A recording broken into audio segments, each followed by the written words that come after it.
You're listening to an Airwave Media Podcast. Feel like who art Ed? Try to slice it. Who art is Mr. Wood, art Ed me? Yeah. Either way, it's ambiguous. It works on so many levels. I know. That's off to a great start. Welcome to Who Arted, weekly art history for all ages. I'm your host, Kyle Wood. Before I get started with today's episode, I want to take a moment to say I am really sorry for the delay in publishing the final round of voting for Arts Madness. I scheduled the page to publish with the new form on Sunday night, as I always do, but apparently there was an error on the server on the hosting site, and the vote page just didn't publish. I got it resolved by Tuesday, but I am sorry for any frustration this caused. Also, thank you to Ms. Fuller Malloy and her middle schoolers for expressing your concern when I didn't have the page up at the usual schedule. It was a simple problem with the website host, but I appreciate your concern nonetheless, and I also really appreciate that you're invested in the tournament. Voting will still be open today and on Saturday, and then for Monday's episode, I am going to announce the winner and replay the mini episode about that artist and their work. Be sure to go to whoartedpodcast.com/vote to weigh in on our final round between Katsushika Hokusai and Vincent van Gogh. Now on to the actual topic for today. Paul Rubens wasn't your typical 17th century artist. Sure, he produced magnificent Baroque masterpieces, his canvases overflowing with vibrant colors and dynamic figures. Baroque art was known for its high drama, but in this case, the real life of the artist may have been even more intriguing. Rubens was not only a highly skilled artist, he was also a shrewd diplomat and a cunning spy, a man who navigated the treacherous world of European politics with as much finesse as he wielded the paintbrush. Born in 1577 in Antwerp, Rubens' childhood was marked by political and religious turmoil. His family fled to Germany to escape the Spanish Inquisition, only to return to Catholic Antwerp years later. This early exposure to different cultures and religions instilled an open-mindedness and multilingual fluency. He spoke 6 languages. And all of that would prove invaluable later in life. Rubens' artistic talent blossomed early, though. After apprenticing with renowned Flemish painters, he embarked on a journey to Italy, a cultural pilgrimage site for aspiring artists. There, he soaked up the Renaissance masters like Michelangelo and Titian, honing his technique and developing his signature exuberant style. Upon return to Antwerp, Rubens' career skyrocketed. His powerful paintings, often depicting religious and mythological scenes, captured the imagination of patrons and royalty. But a twist of fate propelled him from his studio into the world of espionage. In 1600, the Duke of Mantua, an Italian patron of Rubens, sent him on a diplomatic mission to Spain. This was no ordinary artistic exchange.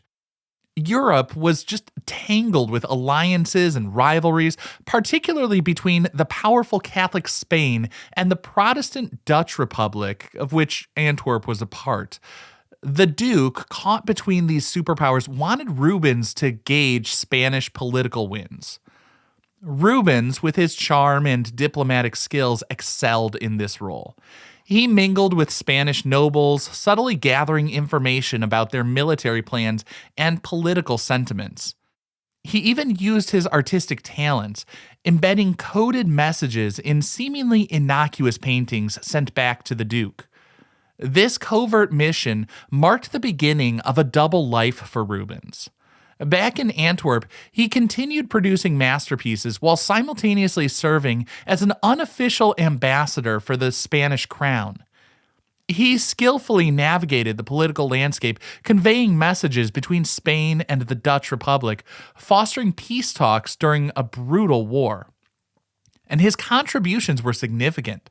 Rubens' diplomatic efforts actually paved the way for a temporary truce between the warring powers, a much-needed break for the war-torn Europe.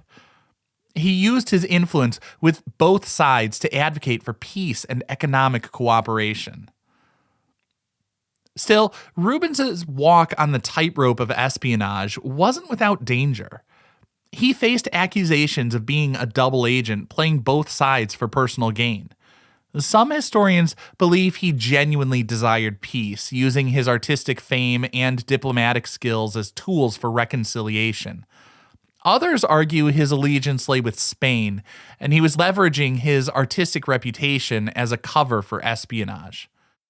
In truth, there are probably elements of both of those views to be supported. I mean, nobody's motivations are entirely clean one way or another. Everybody's multifaceted. Rubens possibly more than most.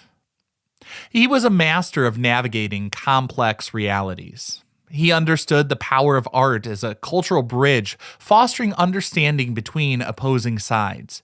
Yet his loyalty to Spain and his own financial security undoubtedly influenced his actions. Regardless of his motives, Rubens's role in European politics was undeniable. His legacy extends beyond his breathtaking canvases, reminding us that art is not only holding a mirror to the world, it can shape people's perceptions of the world and ultimately sway them towards actions that will influence not just aesthetics, but the course of history itself.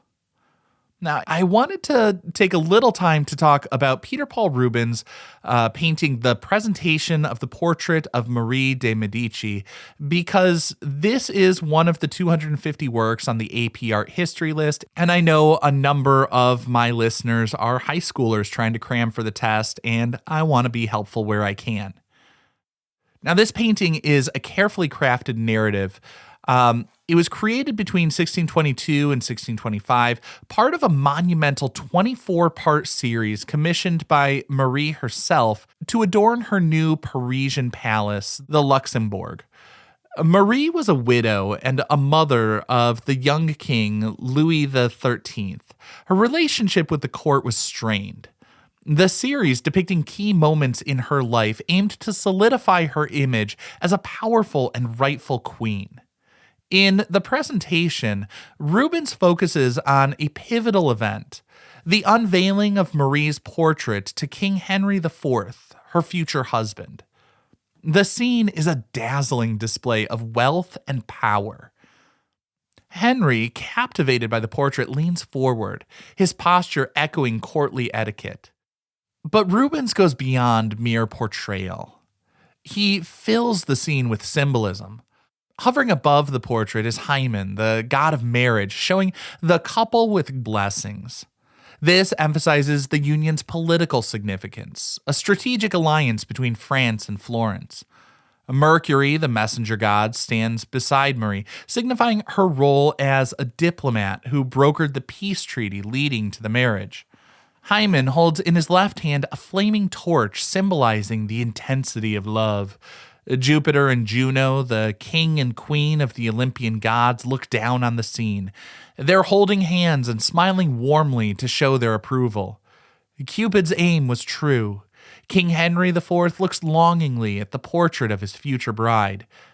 It is a union that seems to be blessed by all the ancient gods.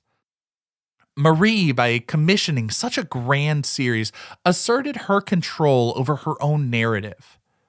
The paintings served as political propaganda, legitimizing her role and lineage. With its blend of historical accuracy and allegorical flourishes, the series exemplifies the Baroque style of art. Rubens' masterful use of light and shadow, vibrant colors, and dynamic composition create a scene that is both realistic and theatrical, perfectly capturing the essence of courtly life. Today, housed in the Louvre, the presentation of the portrait of Marie de Medici remains a captivating window into the intersection of art and politics in 17th century Europe. This concludes this week's episode of Who Arted, part of the Airwave Media Podcast Network. If you found this tolerable, please leave a rating or review on your favorite podcast app. You can find images of the work being discussed this week and every week on social media at Who Arted Podcast on Twitter, Instagram, and TikTok, and of course on the website whoartedpodcast.com. Podcast done.